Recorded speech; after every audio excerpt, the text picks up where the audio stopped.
Ladies and gentlemen, now we have our tank of 100 years ago in position. Very warm welcome to Mr. David Fletcher, who takes his place for the tank chat and the evolution of the tank from 100 years ago. Driven in aboard the Rolls-Royce 1920 silver cloud. So, ladies and gentlemen, once he halts in front of the vehicle, please give a big round of applause to Mr. David Fletcher, historian, author and expert in the history of armour. David, over to you. Well, good morning, ladies and gentlemen. I've been sent out to do a tank chat about these three, First World War tanks.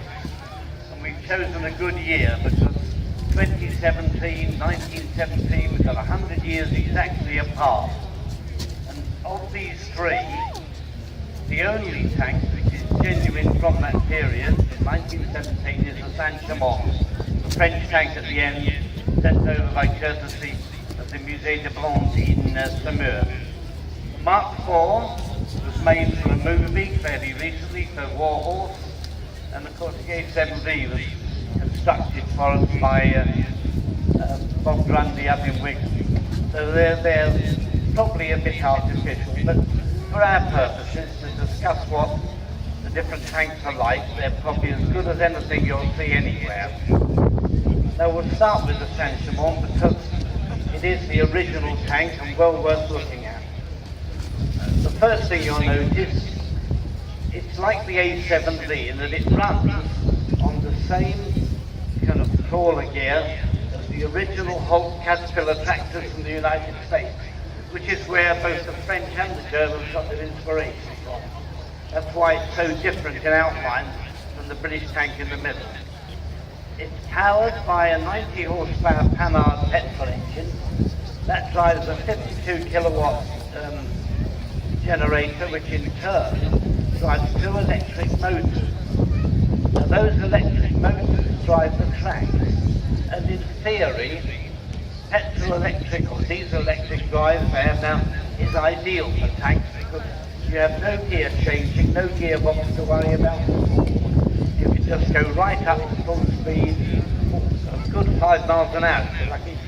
But the trouble with petrol electric is the room it takes up inside the tank and the weight of it. It tends to make the tank heavier than it needs to be. That will overlap quite well compared with some rival designs which are awful. So it's quite an interesting tank from that point of view. It takes a crew of 9. It had 30 millimetres of armour on the front and about 8 or 9 millimetres usually on the side, so they did have armour from the place. The driver sits in the polar front on the left. In front of him on the front plate is the gun. And it's a 75 millimetre weapon. It's in fact the famous Fletcher can, the French 75 millimetre field gun, arranged to work in a tank. It works quite effectively. The tank is also equipped with Hotchkiss air-cooled machine guns. There's one in the front on the other side of the main gun, one in each side and one at the back. The other interesting thing is that the Saint-Chamond, unlike any other tank I can ever remember, actually has a rear driver. It is possible to drive the tank in reverse from the back to get it out of trouble. And they needed this because one thing you'll notice, you can see it quite well from this angle, is how much of the tank is overhanging at the front and the back. Something you won't find on the British tank. You've got tracks all right and they're quite well clear of the ground. But that overhang tended to dig in. If the tank encountered a trench or a shell hole in the battlefield, it was just as likely to get stuck as anything else. They didn't fall over things, like the German ones, but they had a nasty habit of getting stuck. That's the cause of it, that long overhanging front and back. The Saint-Chamond, they were built actually as a rival to the French Schneider. Schneider had been produced without going through huge channels. The Saint-Chamond firm FAMA. I won't want to even try and pronounce it. I think it's the big deal of it. But they were based at Saint-Chamond, which is near Lyon, and they built 400 of these machines. They're all slightly different. These later ones have the angled roof and the one cupola. The original ones had a flat roof with two cupolas. They're quite an unusual looking tank in many ways. But they were used by the French army from, I think, their first encounter with Plateau Mills, 5th of May 1970. And the first time the Saint-Chamond was in action. So here we are, 100 years later. It's very, very good to see the tank here today. Now in front of it, and facing us, is the Mark IV. It's replica, as I say, it's not the original, so inside it is slightly different. If we're going to look at it as if it were the real thing, otherwise it'll get very boring and I won't know what I'm talking about. Inside they had a Daimler 105 horsepower 6-cylinder engine. And I ought to say straight away that the Daimler engine in this tank is a British Daimler. They were made in Coventry with no connection to the German company at all, apart from the name itself. It's a totally different company. They produced the engine, which had the nice 3-valve system on it, which is quite unusual. It gave rise to what's known as the side-of-side type of engine. That's located in the centre of the tank, with the crew working around it.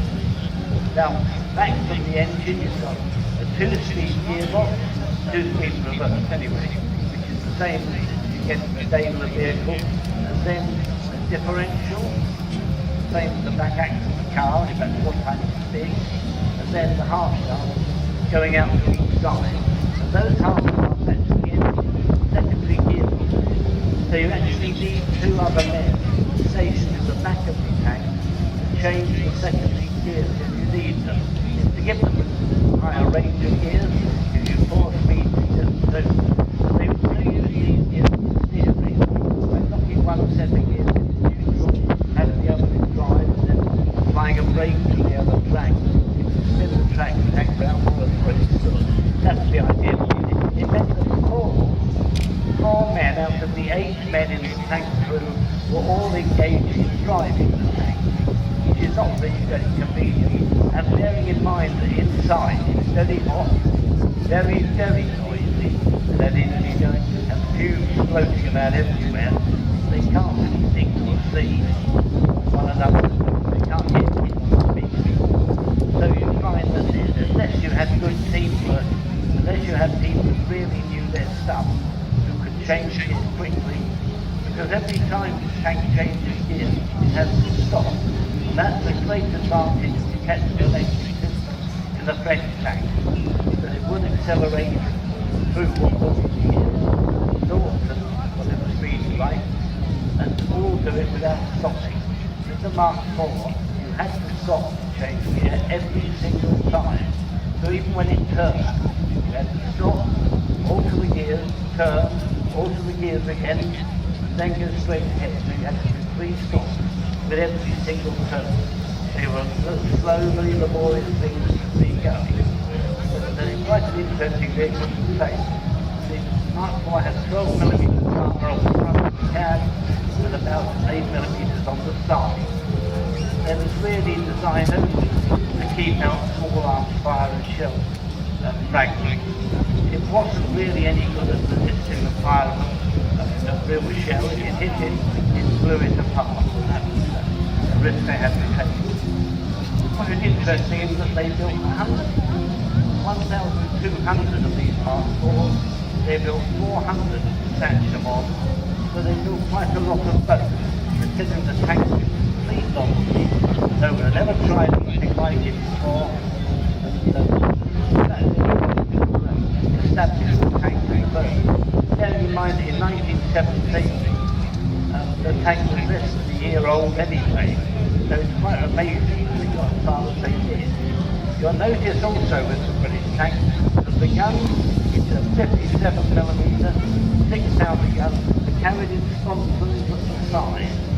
They've got about a 90-degree arc of fire, so they'll fire more or less straight ahead, but normally firing out on the flank, where you get a better effect, and you've got a gun on each side to do it. They're also equipped with Lewis guns, they have machine guns. The Lewis gun was introduced in 1917, in 1960, and in 1989. We used the air-cooled Hotchkiss like the Fletcher tank. The Fletcher placed machine gun also to take the British caliber round. Someone came along and said to me, an expert at the time, said, "Oh, I recommend the Lewis gun," which is an ideal purpose weapon, except within a tank. In the air drawn into the gun state by the fuse inside the air and out inside the tank, and it made them very difficult to operate from that point of view. But you do find that the characteristics these 1917 tanks, and they did pretty well. The tank's got a fairly slow top speed, about 3 to 4 miles an hour, about walking pace really. The idea was that it would keep pace with the infantry who were advancing with the tank into action, and they didn't lose it, they could stay with it the whole time. That's really what lies behind it. But by putting the tracks all the way around, they came up with a tank with coated trenches, shell holes and that sort of thing, normally without coming to any serious grief. If they did get a problem, you've got a thing on there called the unditched beam, which is near the back of the tank. We have it on rails. With the unditching beam, you carry that on the back, and when you get stuck, you find a couple of idiots in the tank who like to be shot at.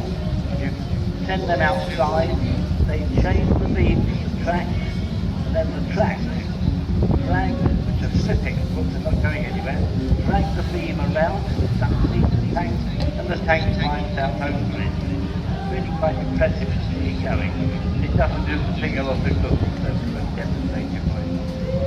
The other tank is the German A7B. Now the Germans, contrastingly, been there for the Second World War, were very, very reticent about tanks in the First World War. They only built 20 of those. They started work on them in 1917. They saw a bit of action in 1918. But really 20 isn't many. They used more British tanks that they captured than they did of their own construction.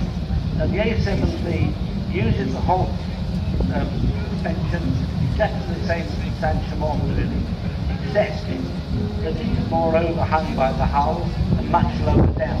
You'll see with the Saint-Chamond, it's quite good ground clearance. There's none at all on the A7B. It's very close. That's also got about 30mm armour on the edges and about, say, 20mm on the sides if you're lucky. So, well, it's better defended than the British equivalent anyway.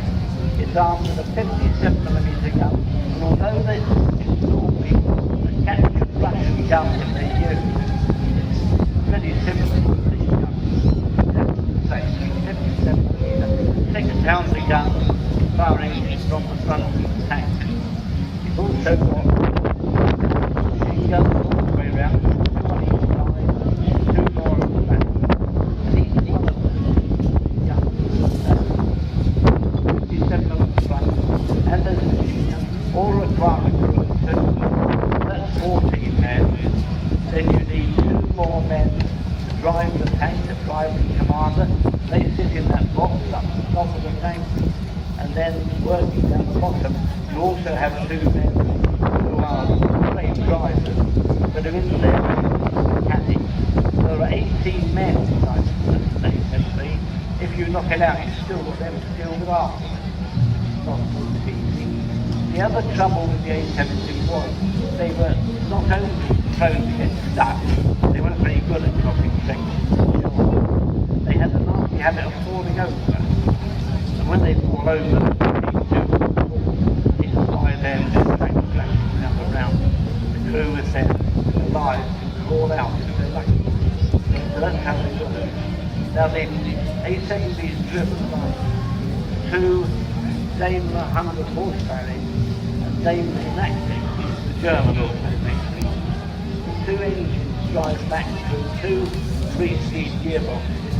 Both gearboxes are enclosed in one armed shell in the Saint-Chamond tank. But the gearboxes are ranked reverse gear added to an operating section. So that in fact, if you're driving this tank, you drive it in both directions. You've got three-speed speed selection and the driver can swivel his seat round in on the pivot. Sitting up the top and he can turn it round, keep the seat going. The top speed again is no more than about 5 miles an hour. So, but the Germans didn't really, I don't think, ever get the hang of tank warfare in the same way as everybody else did. Since they only built 20 of them, it really doesn't make a lot of difference. There's only one left surviving now.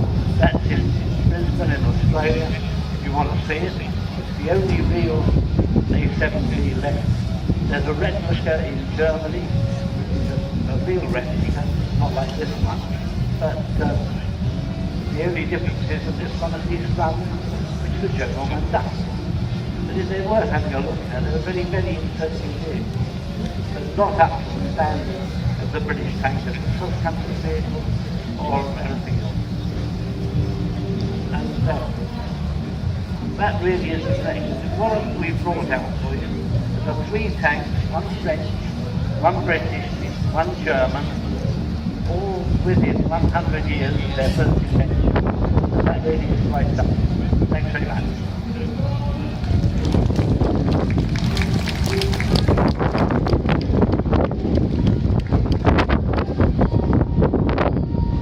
Ladies and gentlemen.